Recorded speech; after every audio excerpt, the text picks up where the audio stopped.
Happy Thanksgiving, everybody. This is a special holiday edition of the Joel Klatt Show. I've got game previews, including a big rundown of the game right now.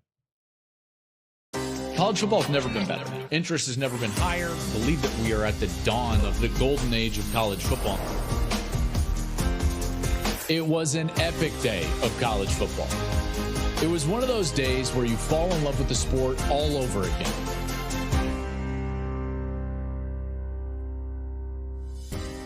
Hey, welcome into the program, everybody. I'm Joel Klatt. This is the Joel Klatt Show, presented by Hampton by Hilton, and a very happy Thanksgiving to all of you. I hope that you are enjoying your day so far. I hope that you have big plans to hang out with loved ones and hopefully enjoy a meal and enjoy some football during the course of the day. It's become really the American tradition. At the end of the show, I'll break down a little bit more about what Thanksgiving means to me personally. But first, we've got to get into some of these game previews, and I've got to tell you how to follow the show. You go subscribe wherever you're listening, and make sure to follow us, comment, leave us a review if you could, please. That would be very helpful. If you're watching on YouTube, go ahead and subscribe to the show. And if you're listening, just know that we always have YouTube exclusive content that we can't do just audio, that there's a visual component to here at the Joel Klatt Show. So even if you just listen on your jog, walk, commute, whatever it is, make sure to go over and find us on YouTube and subscribe there so that you can find all that content that we give you during the course of the week. You can follow us on social media at Joel Klatt Show, and you can follow me personally. I'm on Twitter. See, this is what's so weird about it calling X. It's like, I've got to say, like, I'm on X. Nope. No, I'm not. I'm on Twitter, X, formerly known as Twitter. You got to say it quickly, I guess, at Joel Klatt. Okay, let's get into it. I want to take a good amount of time here and break down this matchup that we're going to have. What is undoubtedly one of the great games that we're ever going to have in this series with Michigan and Ohio State. And there is a bit of sadness in this one. And the reason is because I just don't know if we're going to have the game in this magnitude, maybe ever again. As college football evolves, we're getting into a point where we're getting rid of divisions in the Big Ten. We're expanding the playoff from 4 to 12. All things that I think are necessary and better overall, but there's always going to be unintended consequences to every action, right? There's an opposite reaction. And part of that is going to be that this game, I don't know if it's going to have the level of significance that it does this year moving forward. You know, in future years, you might have a rematch in the conference championship game. The loser would almost certainly be not only in the playoff, but probably hosting a first-round game in the playoff. So the stakes are as high as they will ever be, ever again, on Saturday in the Big House between the number 2 and 3 ranked teams in the country, Michigan and Ohio State. We start with just the pressure of the game, the magnitude of the game. And I think that the pressure of the game is going to be uniquely felt by Ryan Day.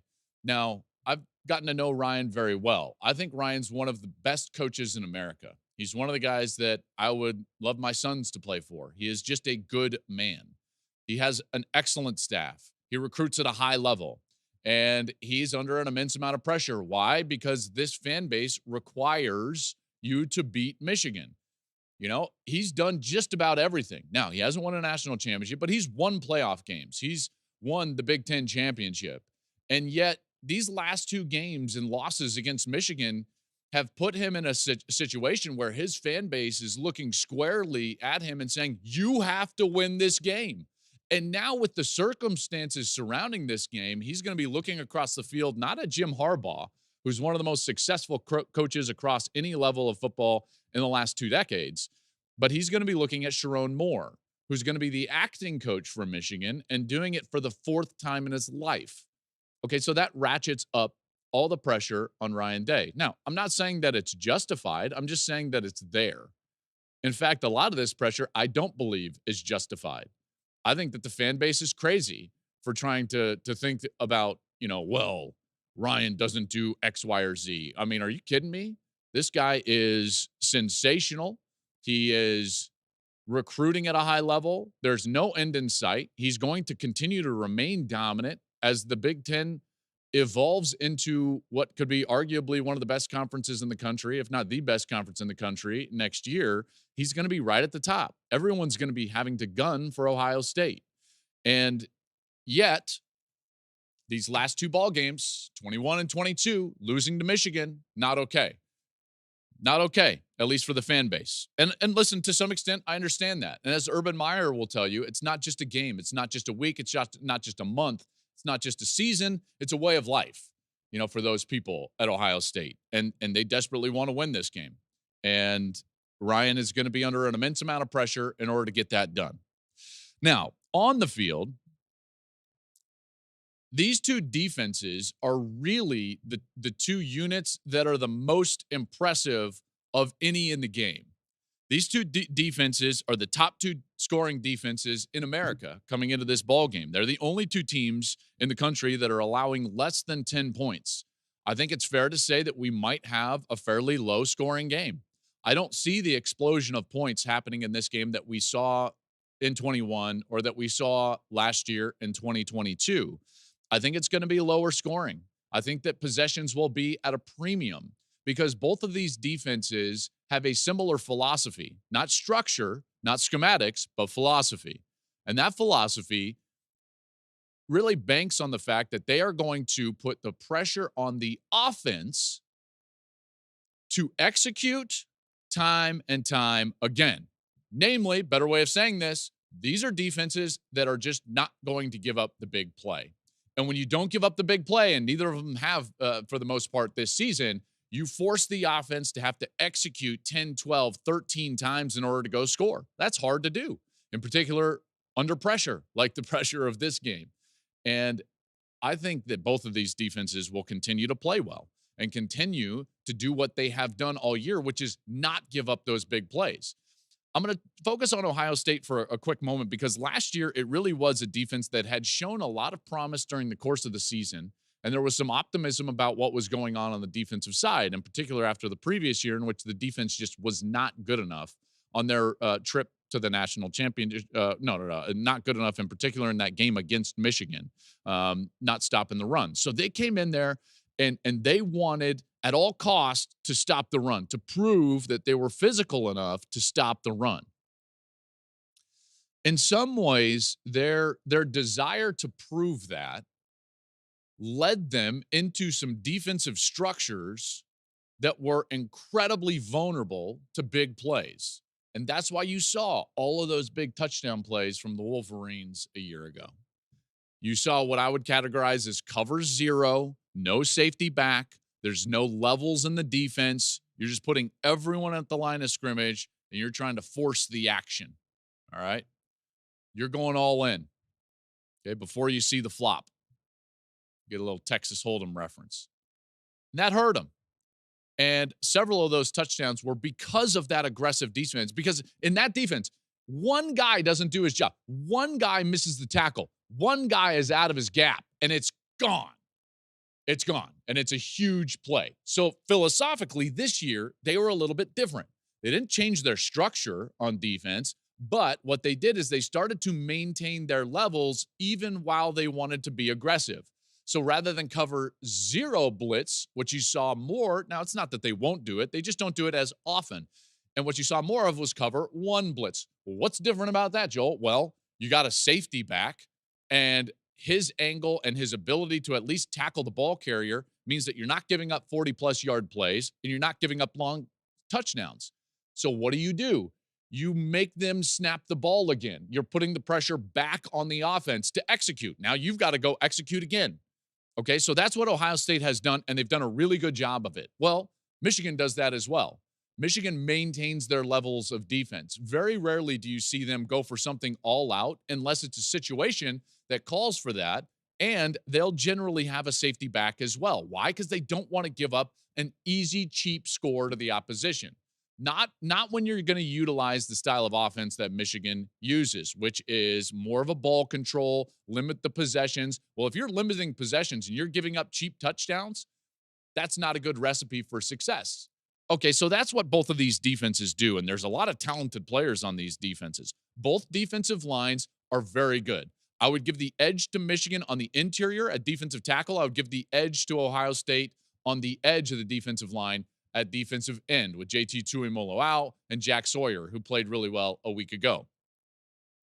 The secondaries are good. I don't quite know how they will be when tested. In particular, if Roman Wilson is back for Michigan, or certainly from Michigan's standpoint, when you're looking over and you're seeing Marvin Harrison Jr. and Emeka Ibuka and Cade Stover and even Travion Henderson to some extent catching the ball out of the backfield. One of the matchups that I cannot wait to see, though, just cannot wait to see, is Will Johnson, the excellent corner from Michigan, against Marvin Harrison Jr. I do think that Will is going to follow him around at times. Now, they've got enough from a talent perspective where he's not just going to be blanketed on Marvin the whole time. But there's certainly going to be times where Will Johnson's going to have to go cover number 18. And that's a tremendous matchup. I can't wait. It's going to be very similar to Harrison against Joey Porter last year in the Penn State game. Now, Will is really good, but you know how I feel about Marvin. I think Marvin Harrison's the best football player in college football. You know, like when you watch him play, he's so clean, he's so good, he understands what he's doing at all times. He's got catch radius, he's strong, he's fast, you know, all of those things. And rest assured, I firmly believe with the amount of pressure that's on Ryan Day, like I just spoke of a little bit ago, there's not a doubt in my mind that they are going to target Marvin Harrison 10 plus, 12 plus, 13 plus times during the course of this game. There's no way in the world that Ryan Day is going to sit there and potentially lose this game without Marvin Harrison being at least a potential factor. There's no way. There's nothing Michigan can do to try to take Marvin Harrison out of the game, because Ohio State's going to go there, and they're going to go there often. They're going to use creative sets and motions and movement in order to get him a matchup where they can get him the ball. You saw that against Penn State earlier in the year, and I think that you're going to see that against Michigan as well. Let's move to the offensive side first, and I'm going to save the quarterbacks for the end. Let's talk about offensive line play, because all of a sudden what we thought was a real strength for Michigan has become a bit of a question mark here late in the season, namely because of injuries. So Ladarius Henderson was out last week against Maryland. He's the starting left tackle. That means that Miles Hinton had to start, one of those backup offensive linemen, who, by the way, is very talented and very well could be drafted. So it's not like they're missing a lot just because he went in the game, but he went down during the game. So all of a sudden the depth is really being stressed for Michigan's offensive line. And then the biggie, and that is Carson Barnhart. So I know Keegan's going to play well, and Drake Nugent's going to play well, and Zach Zenter, the interior of that offensive line. But my question is going to be about Carson Barnhart. Michigan had to run the ball 32 straight times on offense against Penn State because they couldn't protect the passer. Yes, they're going to spin it, and they were able to, about saying, like, no, this is just going to be our MO. We're going to go back to what our blueprint is. Okay, fair enough. And they were able to be successful. But a big part of that was the fact that it was really clear right from the get-go that Carson Barnhart wasn't going to be able to pass protect against the speed rush of Penn State. It's very clear.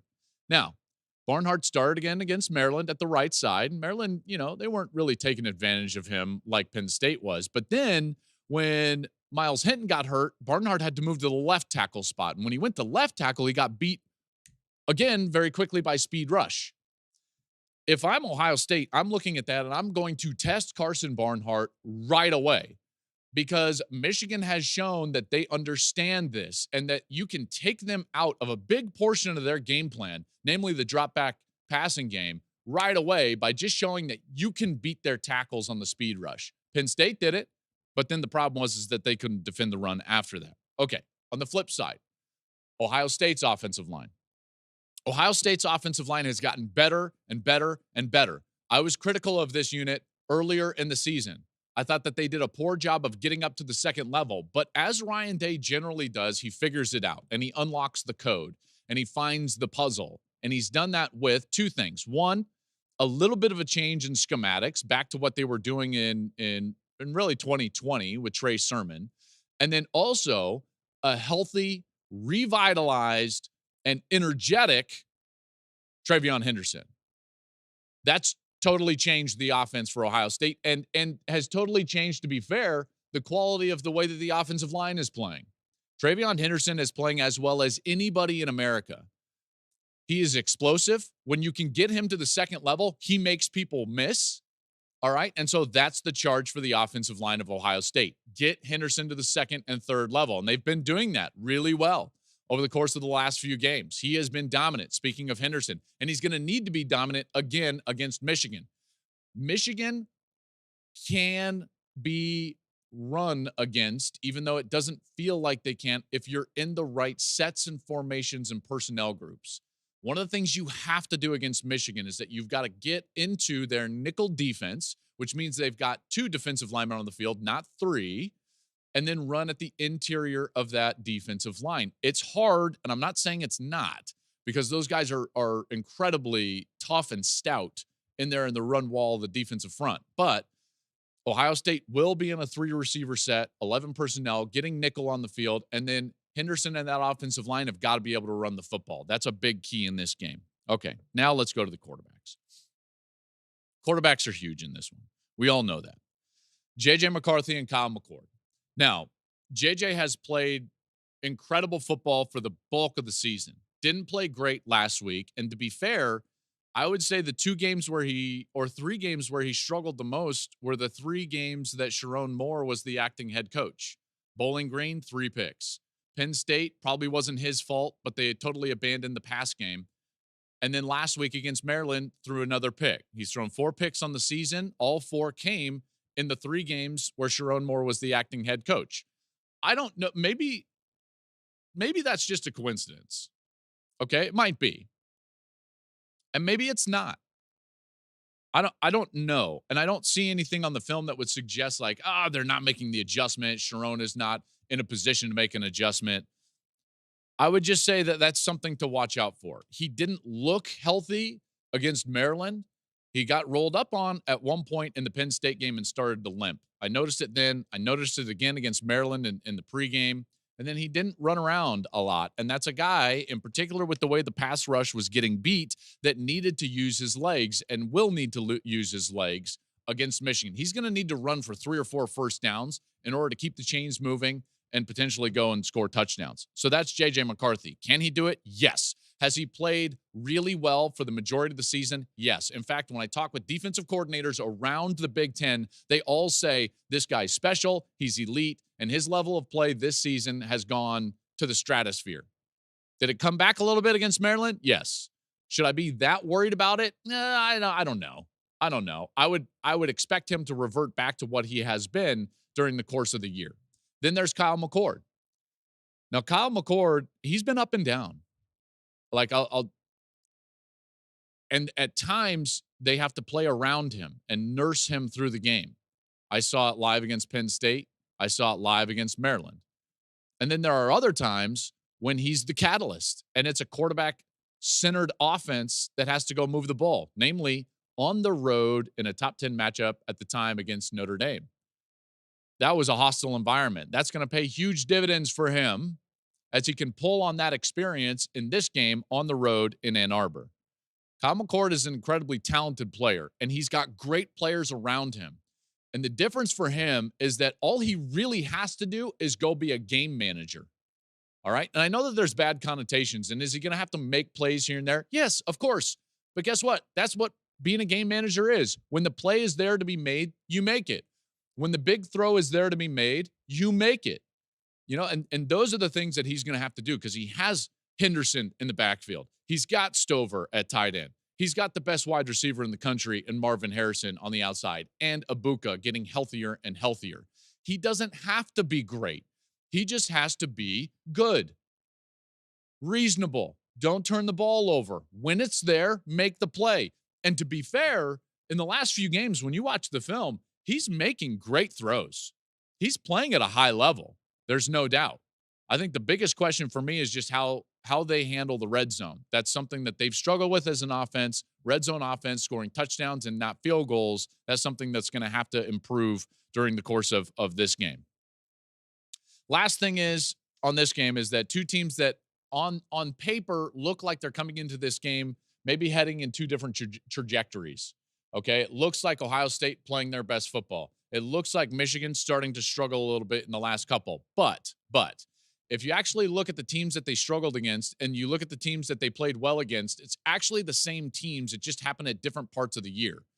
Michigan just looked just as dominant against teams like Michigan State and Minnesota as Ohio State has the last couple of weeks.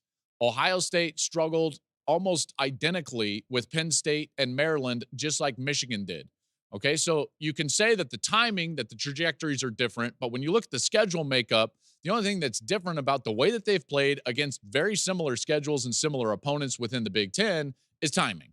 Is timing. Then you would also say, listen, for all the panic about Michigan and the way they played last week against Maryland, wasn't it much worse last year after the Illinois game? I would argue that it was. JJ did not look great against that Illinois team. Blake Corum hurt his meniscus, and it looked like he wasn't going to be available. Donovan Edwards had a hand injury and was playing with a club on his hand. They had to bring Khalil Mullings over from linebacker to make him a running back for the game. JJ had not shown any ability to really throw the ball effectively down the field during the course of the season. The outlook for Michigan last year going into this game on the road in the shoe was much more bleak than this year at home with a healthy Blake Corum, Donovan Edwards, and a JJ that has proven to play on big levels and big stages. Right? I think that that's absolutely fair. And on the flip side, does Ohio State have C.J. Stroud? No. But is their defense way better than the defense that is coming into the game a year ago? Yes.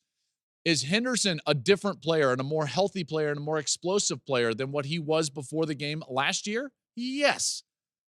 Is Kyle McCord Stroud? No. But if you're going to play on the road, don't you want the experience of doing it and succeeding in your back pocket? Yes. And that's what McCord has from that game against Notre Dame earlier in the year. All this to tell you, this is going to be a phenomenal game. I know I spent a lot of time on that game, but I wanted to give it its due because this is the game of the year. There's no bigger game in the college football season. This game is likely never going to have the implications that it does this year as we move forward and college football evolves. The path for the loser to get into the playoff is so slim and narrow that this game is everything. This game means everything. You cannot achieve any of your goals as a program if you lose this game. You're not going to win the Big Ten. And in all likelihood, you will not get that get out of jail free card that Ohio State had a year ago and still make the playoff. It's just not going to happen. All right. It's my favorite time of year. Thanksgiving is one of my favorite holidays. Football season is obviously my favorite. And as you know, I take it seriously. So when I'm traveling on the road to watch my favorite teams, I can't risk calling the wrong play with where I stay. Wherever I go, I know that I can count on Hampton by Hilton. I can depend on their comfortable rooms. Their warm, friendly service is always a consistent. And their free hot breakfast is a total game changer for me. Whether you're cheering on your team from the stands or never leaving the tailgate, Hampton by Hilton will always give you that win. Okay, here we go. Let's go through these a little faster now after I spent so much time on the game, and rightly so.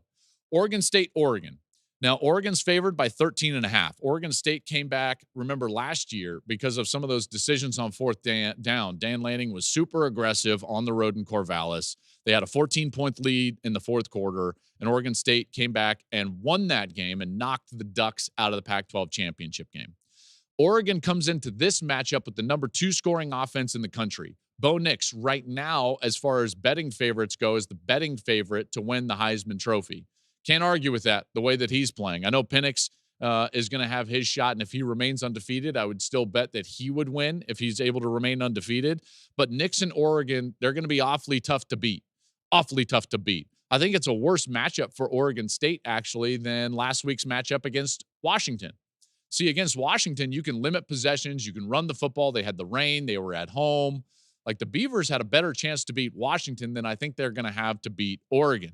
Nix is starting his record 59th career game. He's playing at a level that he's never played before, an incredibly high level. He's completing 78% of his passes, which, by the way, if he's able to continue that mark or even elevate it, that would set an FBS record. That was held by Mac Jones, by the way, 77.4 in the COVID year. Oregon's run defense for this matchup against a team that wants to run the football is excellent. Oregon's defensive line doesn't get the credit that they deserve. They're excellent. They're stout. They can rush the passer. They're 11th in the country stopping the run. Oregon State is tough to beat. All right. And I don't care where it's going to be. I don't care if the matchup is bad. They've lost 3 games this season by a combined 8 points. All right. Jonathan Smith has done an unbelievable job at Oregon State. He should be up for jobs all over the country. If I was Texas A&M, that would be the first call I would make is Jonathan Smith. They lost by 3 at Wazoo early in the year, 3 to Arizona on the road, and by 2 to Washington, right? So 13.5 is a big number Oregon is favored, even being at home. I do think it's going to be fascinating, though, watching DJ Uiagalelei face his younger brother, Mateo, who's a defensive lineman for Oregon. Dan Lanning was asked, like, did you have any words of advice for your brother, or excuse me, for Mateo playing his brother on Saturday? And Dan was like, yeah, hit him, which is music to any younger brother's ears. I'm a younger brother, and you asked me to hit my brother. I'm like, I'm all in. DJ threw a couple of picks last week against Washington, but it's really going to be about their ability to protect him from that pass rush, which is really good. And Mateo Uiagalelei is part of that. If I had to make a prediction, I think Oregon wins this game, but Oregon State just doesn't get beat by 13.5 generally. So I would probably bet Oregon State, but take Oregon if I was just trying to pick an outright winner.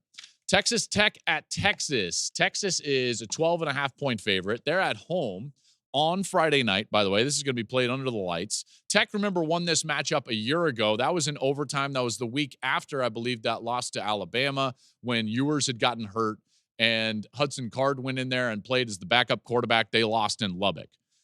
Texas is a different team than that team that lost in Lubbock. I firmly believe that. They're so much better on the defensive side. They're the number 1 scoring defense in the Big 12. They're really good up front on the defensive line, and it's part of the reason why they've had such consistency during the course of the season. I get it. They lost to Oklahoma, but you know what? Crazy things happen in Red River.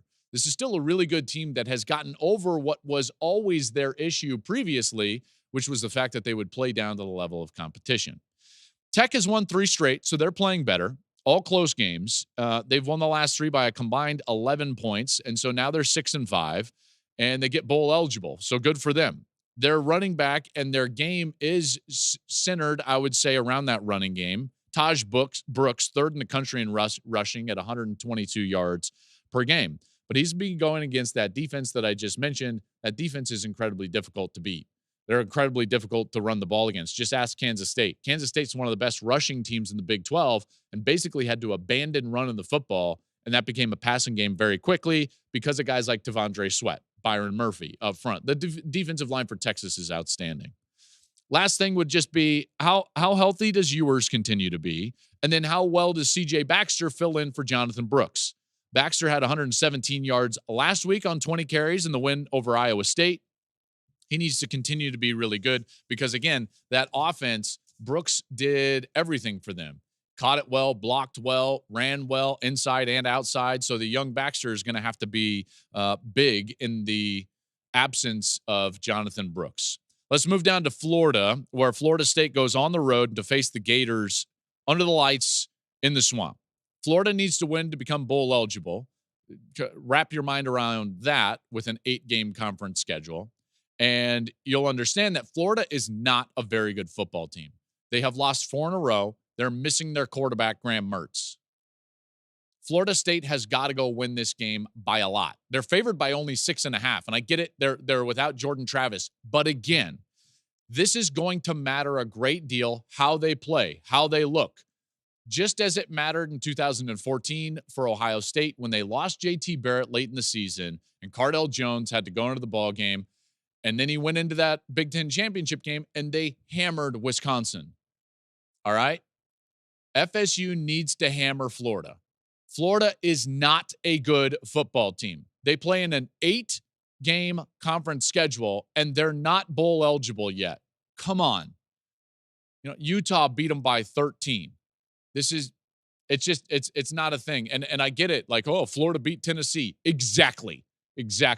Tennessee's the most overrated team in college football currently.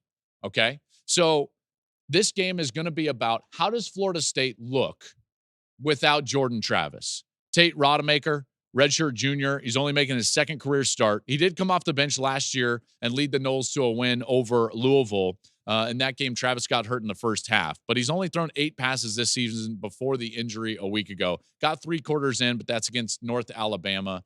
I mean, say what you will. I know it's still a football game. And if you're Auburn, you lose games like that by 21, but it's still North Alabama.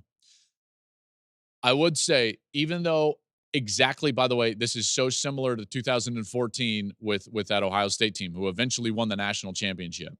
Cardell Jones was able to lean on great skill position players, namely Ezekiel Elliott, good offensive line, excellent wide receiver core. And what does Florida State have? Keon Coleman, Johnny Wilson, Trey Benson, really experienced offensive line. So go out there and prove to the committee that you're still one of the top 4 teams in America, even without Jordan Travis. I think Florida State wins, and I hope they win big. Washington State at Washington. Washington is favored by 16.5. Washington has won their last 18 straight games. They continue to just churn out these victories, even if they're by slim margins. They've won 7 straight games by fewer than 10 points. And this might be similar, although I don't think Washington State is nearly as good as Washington, certainly, even though Cam Ward, he can throw as well as anybody. These are the 2 top passers in the country. They're 1 and number 4 in passing this season. So these guys are going to be putting it up a lot. Penix only completed 13 passes in the rain last week against Oregon State on the road in Corvallis. But remember, there was a rainstorm. Still, 7 of those went to Odunze. Rome Odunze is he's as good as everyone. I mean, he's nearly as good as Marvin Harrison, Keon Coleman. Those 3 are just incredible wide receivers. You look at this, Washington put up 51 points last year in this matchup, 51-33. That was in Pullman. I don't think the 16.5 is enough. I think Washington is on a roll, and they're not going to get beat in this game, even if they're looking ahead to the Pac-12 championship game. Let's go down to the Iron Bowl. Alabama favored by 14.5 over Auburn. This one's at Auburn. Auburn just lost by 21 to New Mexico State. I mean, come on. It's one thing to play the game late in November, but to get beat by 21 at home against New Mexico State. Bama's won 9 straight. They're highly motivated. And by the way, Auburn had won 3 in a row before this. It's not like they were clearly like the worst team in the SEC and you could see this coming. Like the SEC in the middle and the bottom half of that conference is just not very good this year. It's just not. This is proof of that. Auburn loses by 21 to New Mexico State at home. Come on. So now Bama's going to roll in. It's a very motivated Bama, and it's a Bama that understands that there's no wiggle room. They've got to win. They've got to win impressively, and then they're going to have to go win against Georgia if they want a chance to get into the college football playoff. And even at that point, it would still just be a chance because they've got the home loss to a team that could be also up for debate in the Texas Longhorns. Hugh Freeze is one of 5 coaches to beat Nick Saban more than once since he got to Alabama. The others were Les Miles, Gus Malzahn, Urban Meyer, Dabo Swinney. Freeze beat Bama twice when he was at Ole Miss.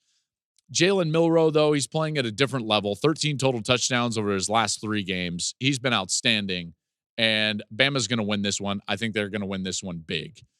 14.5 is not enough. If New Mexico State can beat Auburn by 21 at Auburn, Bama can do the same. They can absolutely do the same. Hey, I want to take a quick moment here and just tell you all, on this Thanksgiving Day, I'm incredibly thankful for a lot of things. The most important part of my life and the thing that I'm most thankful for is Jesus Christ. He's my savior, and there's nothing that I can earn in this life apart from him. And my future is secure in him, and I'm thankful for that every day, but certainly on Thanksgiving week. I'm incredibly thankful for my family, my beautiful, stunning, supportive wife Sarah, I love you. I'm very thankful for you and our three boys, Henry, Sam, Theo. I love you guys so much. I'm thankful for all the support you give me to do this incredible job. And then the last thing that I would say is I'm thankful for college football fans. You, thankful for you. I'm thankful for you listening to this, being a part of this, being passionate about this sport that we love, being passionate about the team that you love. I know that it can get snarky and it can get rude on social media, but the bottom line is this: I love it when people care about this sport because this sport is great. I want to celebrate the kids that are playing it, champion those kids and what their futures will be, and just love it so that you love it. Because at the end of the day, this is just a game. And I want to enjoy it because I love it so much. So thank you all for listening to this show, being a part of this show, making it successful now in our second year. It has grown beyond my wildest dreams in just 2 years. I would encourage you to share it with a friend so that more of us can be talking about college football and living and breathing college football on a day in and day out basis during the course of the season. Go ahead and follow us, subscribe wherever you're listening, subscribe on the YouTube channel. But most importantly, have an incredible Thanksgiving with the ones that you love. Be safe and enjoy the games.